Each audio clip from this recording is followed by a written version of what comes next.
बड़े घमंड से कहता था, कौवों में ही नहीं पक्षियों में भी मैं ही सबसे तेज हूं। अब एक दिन हंसों की टोली उड़ते हुए वहां आराम करने उतरी।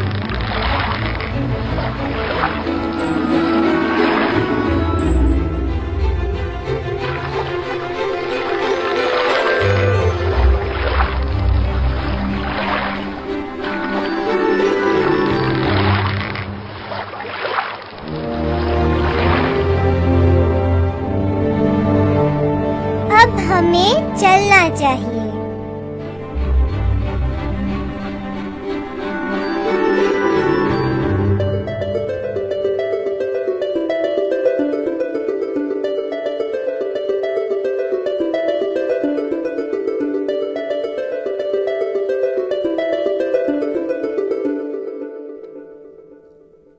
कौन हो तुम? कहाँ जा रहे हो? हम इस देश से दूसरे देश जा रहे हैं। गर्मियों के बाद लौट आएंगे। क्या मुझसे भी दूर उड़ सकते हो? तुम्हारा हमसे क्या मुकाबला? हम कई देश घूमते रहते हैं। तो मुझसे मुकाबला करोगे? भला तुम्हारा मेरा क्या मुकाबला? तुम और कौवों से मुकाबला करो। तुम्हें डर है कि तुम हार जाओगे, इसीलिए ऐसे बोलते हो। ठीक है।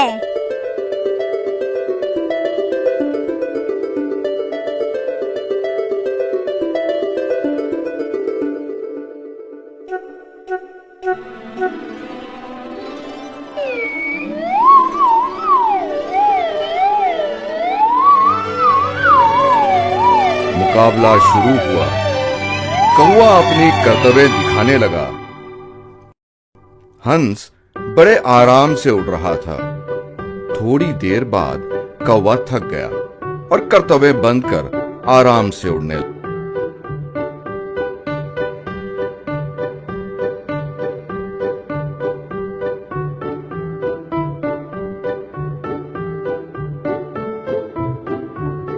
लगा। वैसे उड़ते उड़ते समंदर में दूर उड़ गया। बहुत थक गया हूँ। यहाँ आराम करने के लिए कोई तट भी नहीं है।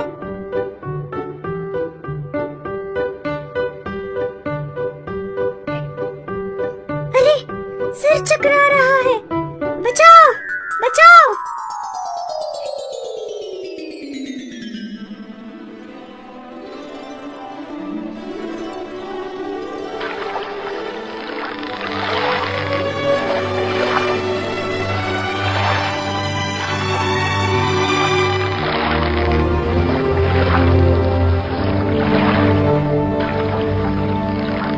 अब बताओ बच्चों, इससे तुम्हें क्या सीखने को मिला?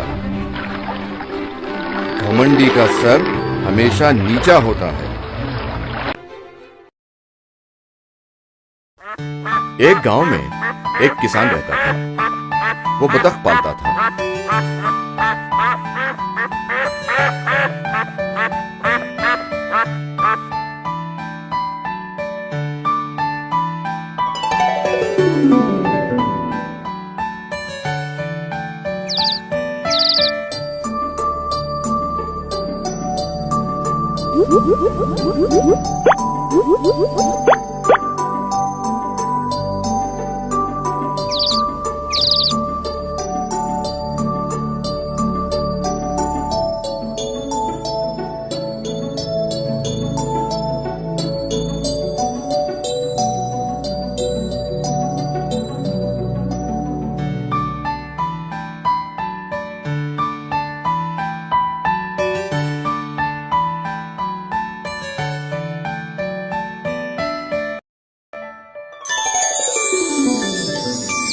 एक दिन एक बतख सोने का अंडा देती है।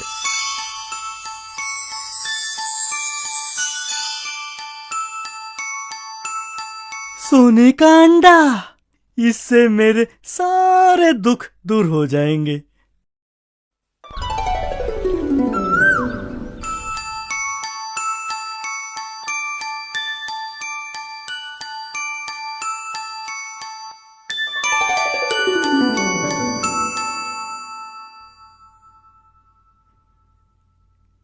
अब बतख हर दिन एक सोने का अंडा देती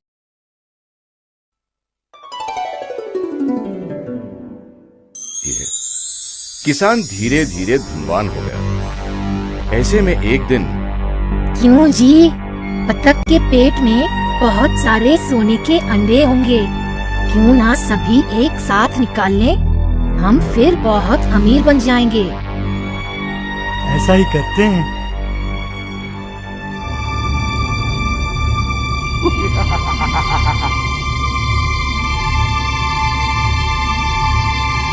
किसान बतख का पेट काट देता है। सिवा खून और अतड़ी के कुछ नहीं मिला। तो हमें इस कहानी से क्या सीखने को मिला बच्चों? लालच बुरी बला है।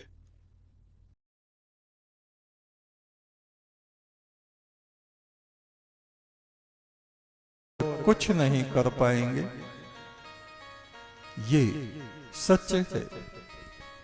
और हमारा सारा जीवन उसी परमात्मा की सेवकाई में, उसके लोगों की सेवा में व्यतीत होगा।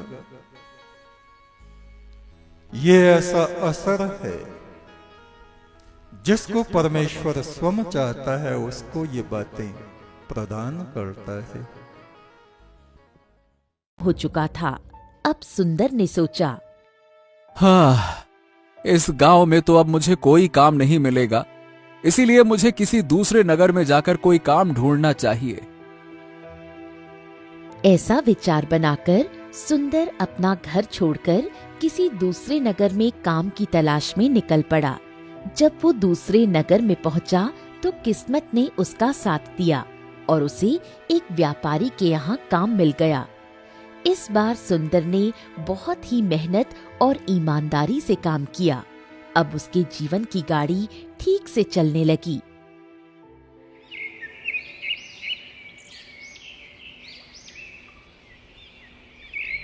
इस नगर में आए हुए सुंदर को अब 1 वर्ष हो चुका था।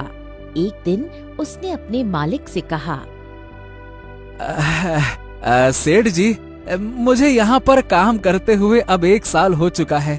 मैं एक बार अपने गांव जाना चाहता हूँ। मुझे कुछ दिन की छुट्टी दे दीजिए। हाँ, ठीक है। मैं तुम्हें 10 दिन की छुट्टी देता हूँ। 10 दिन के बाद तुम काम पर वापस लौट आना, ठीक है ना?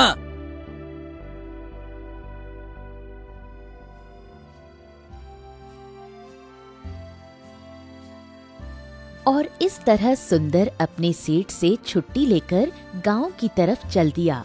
वो मन ही मन सोच रहा था, जब मैं अपने गांव लौटूंगा तो गांव के लोग मुझे देखकर हैरान रह जाएंगे। जो लोग मुझे निकम्मा और आवारा समझते थे, अब वो मेरी खूब प्रशंसा करेंगे।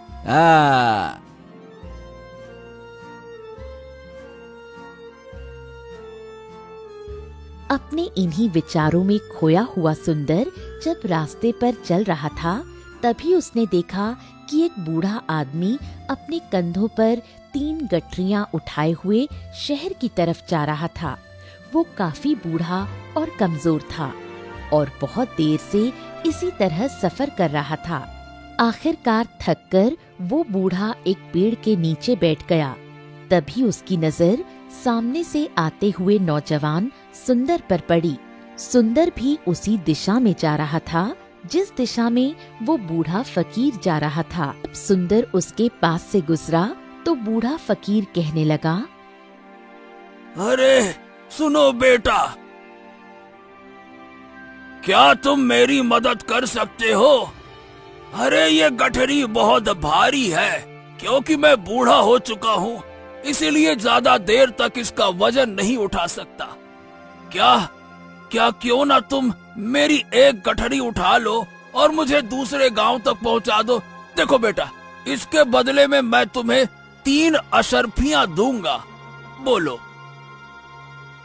सुंदर ने उस फकीर की सारी बातें सुनी और फिर बोला, हाँ, कोई बात नहीं बाबा, मैं आपकी सहायता करने के लिए तैयार हूँ। बताइए, आपको कहाँ जाना है?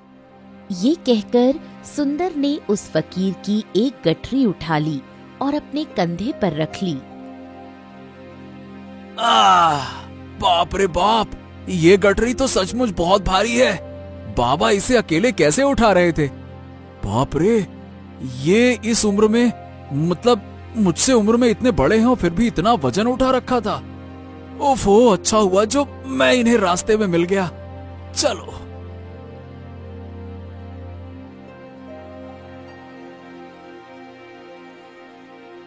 सुंदर और वो फकीर अब दोनों रास्ते पर आगे की तरफ बढ़ रहे थे। चलते चलते वो दोनों उस गांव से बाहर आ गए और फिर सुंदर ने उस फकीर से पूछा, बाबा, ये इस गठरी में ऐसा क्या है जो इतनी भारी है? कोई पत्थर वत्थर डाल रखा है क्या? अरे नहीं बेटा, इसमें सिर्फ तांबे के सिक्के भरे हैं, इसीलिए ये गठरी थोड़ी सी भारी है। उस फकीर की बात सुनकर सुंदर मन ही मन सोचने लगा, ओ, लगता है ये बाबा जरूर कोई व्यापारी है, तभी तो इतने सारे तांबे के सिक्के लेकर चल रहे हैं। लेकिन मुझे इन सब बातों से भला क्या ही मतलब? मुझे तो सिर्फ इनकी गठरी दूसरे गांव तक पहुंचानी है और इसके बदले में मुझे 3 अशर्फियां मिल जाएंगी। और फिर उसने तांबे के सिक्कों का ख्याल अपने मन से निकाल दिया और अपनी धुन में मस्त होकर आगे बढ़ने लगा। चलते चलते कुछ समय और बीत गया और वो दोनों एक नदी के किनारे जा पहुँचे। सुंदर काफी हट्टा कट्टा, तंदुरुस्त और जवान था, इसलिए वो बिना सोचे समझे उस नदी में उतर गया।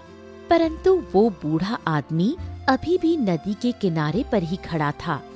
इस पर सुंदर ने उस बूढ़े से कहा, क्या हुआ बाबा, आप रुक क्यों गए? चलिए, हमें ये नदी पार करनी होगी, तभी तो हम उस गांव तक पहुंच पाएंगे। चलिए।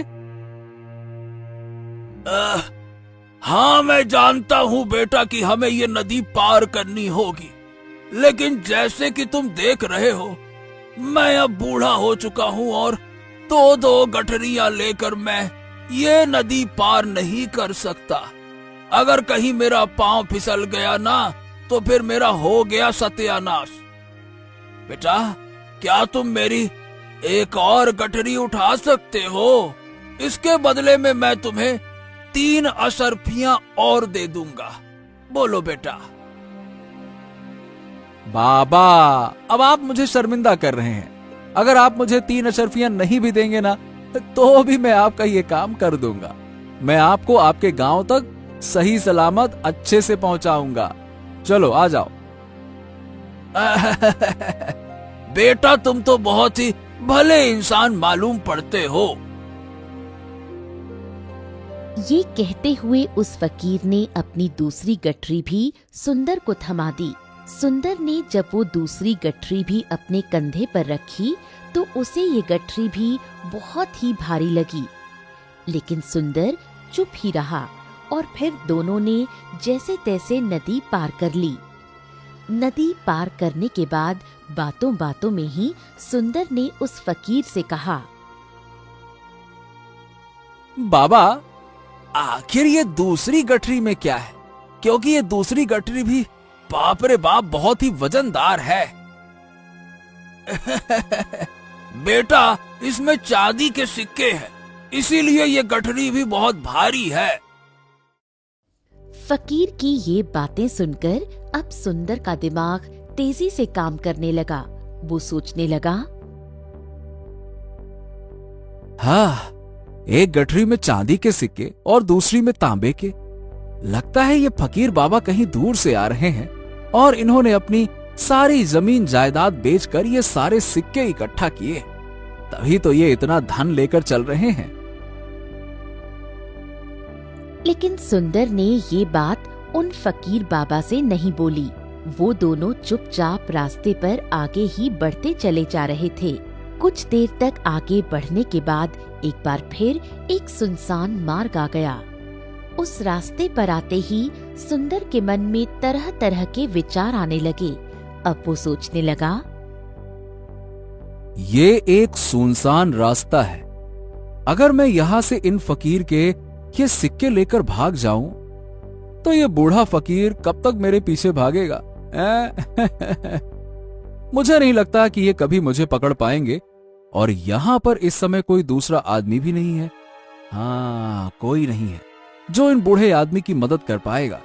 और वैसे भी इतने सारे सिक्कों से मैं अपना कोई व्यापार शुरू कर सकता हूँ। ये बूढ़ा फकीर भला इतने धन का करेगा क्या? इसके तो कोई काम का है नहीं। इससे अच्छा तो ये है कि मैं इन सारे पैसों को रख लूं। हाँ। अभी सुंदर के मन में ये सब विचार चल ही रहे थे कि तभी उसके मन में दूसरा विचार आया। अरे अरे अरे अरे अरे, मैं ये सब क्या सोच रहा हूँ? ये बेचारा फकीर न जाने कहां से आ रहा है और न जाने कैसे कैसे करके इसने इतना धन इकट्ठा किया होगा। मुझे इनका फायदा नहीं उठाना चाहिए। नहीं नहीं नहीं नहीं, नहीं। मुझे ऐसा नहीं करना चाहिए। उसने कुछ देर के लिए अपने मन के इन विचारों को काबू कर लिया, परंतु थोड़ी ही देर के बाद उसके इन विचारों ने उसको काबू कर लिया। सुंदर 2 गठरियां उठाए हुए उन फकीर के पीछे पीछे चल रहा था। कुछ दूर जाने के बाद वहां पर एक पहाड़ी आई। तब वो फकीर बाबा सुंदर से कहने लगे, बेटा, ये पहाड़ी मैं नहीं चढ़ पाऊंगा क्योंकि अब मैं बूढ़ा हो चुका हूँ और मेरे अरे रे इन घुटनों में भी दर्द हो रहा है। अगर एक काम करो बेटा, तुम मेरी ये तीसरी गठरी भी उठा लो तो मैं तुम्हें 3 अशर्फियां और दे दूंगा। पर याद रखना बेटा, इन गठरियों को कहीं पे गिराना मत, कहीं ये गठरियां खुल ना जाएं। बस याद रखना इतना। अरे क्यों बाबा, आखिर इस गठरी में ऐसा क्या है? फकीर ने एक बार इधर उधर देखा और फिर धीरे से सुंदर से बोले, बेटा, इसमें स्वर्ण मुद्राएं हैं। ये सुनकर तो सुंदर मन ही मन और भी खुश हो गया। उसने चुपचाप वो गठरी उस फकीर से ले ली और देखते ही देखते वो दोनों रास्ते में आगे की ओर बढ़ने लगे। अब वो फकीर बिना किसी वजन को लिए हुए बड़े ही आराम से पहाड़ की चढ़ाई चढ़ रहे थे, परंतु सुंदर जो कि उनके पीछे आ रहा था वो वजन उठाने के कारण बहुत ही धीरे धीरे चल रहा था। इधर जब से सुंदर ने सोने का नाम सुना था उसका मन तो छलांगे मार रहा था। वो मन ही मन सोचने लगा, ओ, अगर ये सारा धन मुझे मिल जाए तो मेरा तो सारा जीवन ही बड़े आराम से कट जाएगा। वैसे भी ये बाबा तो अब बूढ़े हो चुके हैं, हड्डियों में जान तो रही नहीं, क्या करेंगे इन सिक्कों का? भला इन्हें इतने पैसों की क्या आवश्यकता? इनका जीवन तो वैसे भी अब कट चुका है, पैर कब्र में लटके हैं, कभी भी ये इस दुनिया को अलविदा कह सकते हैं। मैं एक काम करता हूँ, ये सारा धन लेकर मैं यहाँ से भाग जाता हूँ। सुंदर के मन में अनगिनत विचार उठ रहे थे। अब उसका मन उसकी बुद्धि पर पूरी तरह से हावी हो चुका था। अब तो सुंदर अपनी इस गलत बात को सही साबित करने के लिए कई तरह के विचार बना रहा था। वो सोचने लगा, लगता है यह फकीर बाबा कोई चोर है, वरना इसके पास इतनी स्वर्ण मुद्राएं भला कहां से आएंगी?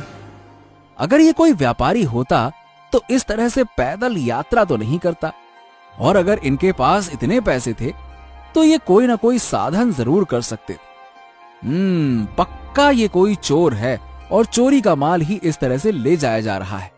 और अगर मैं इनका पैसा चुरा लूं तो इसमें बुराई क्या है? क्योंकि ये भी तो एक चोर ही है, और चोर के यहाँ पर चोरी करना ये तो कोई गलत काम नहीं हुआ। ये सोचते हुए सुंदर अब उन फकीर से आगे बढ़ने लगा। देखते ही देखते वो उस बूढ़े फकीर से काफी आगे निकल आया। अब वो सोचने लगा, हाँ, जैसे ही इस पहाड़ की ढलान आएगी मैं इन तीनों गठरियों को लेकर यहाँ से भाग जाऊंगा, फिर ये सारा धन मेरा हो जाएगा और मेरी गरीबी हमेशा हमेशा के लिए दूर हो जाएगी। इसी तरह से चलते चलते वो दोनों पहाड़ की चोटी पर पहुंच गए। अब ढलान का रास्ता शुरू होने वाला था। तभी सुंदर ने उन फकीर से नजर बचाकर तीनों गठरियां उठाईं और आगे की तरफ दौड़ने लगा। थोड़ी ही देर में वो बूढ़े की आंखों से ओझल हो गया। बचते बचाते, छिपते छिपाते सुंदर अपने गांव में वापस आ चुका था। वो सीधा अपने पुराने घर के अंदर चला गया। अब सुंदर की खुशी का ठिकाना नहीं था।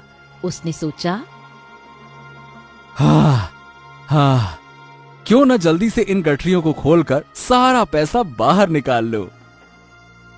ये सोचकर जब उसने पहली गठरी खोली तो उसमें से उसे लोहे के जंग लगे हुए सिक्के मिले। ये देखकर उसे अपनी आंखों पर विश्वास नहीं हुआ। फिर उसने फटाफट दूसरी गठरी खोली। उसमें भी लोहे के जंग लगे हुए सिक्के ही थे। ये सब देखकर सुंदर हैरान रह गया और सोचने लगा, हाँ, ये सब क्या हो रहा है? फकीर ने तो मुझसे कुछ और ही कहा था और ये तो कुछ और ही निकला। अब सुंदर ने सोने वाली गठरी खोली। उसमें भी लोहे के जंग लगे हुए सिक्के ही थे। ये सब देखकर सुंदर क्रोध से आग बबूला हो गया। उसने अपना माथा पीट लिया और सोचने लगा, ओह, आखिर उस फकीर ने मुझसे झूठ क्यों बोला? उस बुढ़े ने ऐसा क्यों कहा कि एक गठरी में चांदी के सिक्के हैं, दूसरे में सोने के और एक में तांबे के हैं? क्यों कहा ऐसा? वो ये सब सोच ही रहा था कि तभी उसकी नजर गठरी में रखे हुए एक पत्र पर पड़ी। सुंदर ने तेजी से वो पत्र उठाया और उसे खोलकर पढ़ने लगा। उसमें लिखा था, ये पूरा नाटक एक ईमानदार आदमी की खोज करने के लिए रचा गया है और मैं वो बूढ़ा आदमी असल में इस राज्य का राजा हूँ। मेरे कोई संतान नहीं है और मैंने ही ये सारा नाटक रचा है ताकि मैं अपने राज्य में कम से कम एक ईमानदार आदमी की खोज कर सकूं जो मेरे बाद इस राज्य का राजा बन सके और इस राज्य का कार्यभार संभाल सके। इस राज्य का भार वही व्यक्ति संभाल सकता है जो पूरी तरह से ईमानदार हो और जिसके मन में किसी भी तरह का लालच ना हो। इतना पढ़ते ही सुंदर सिर पकड़कर बैठ गया। वो ये जानता था कि अगर वो अपने मन के विचारों को काबू कर लेता तो उसका जीवन संवर सकता था, लेकिन वो अपने मन के विचारों को काबू में नहीं कर पाया, जिसकी वजह से उसके हाथ से एक सुनहरा मौका चला गया।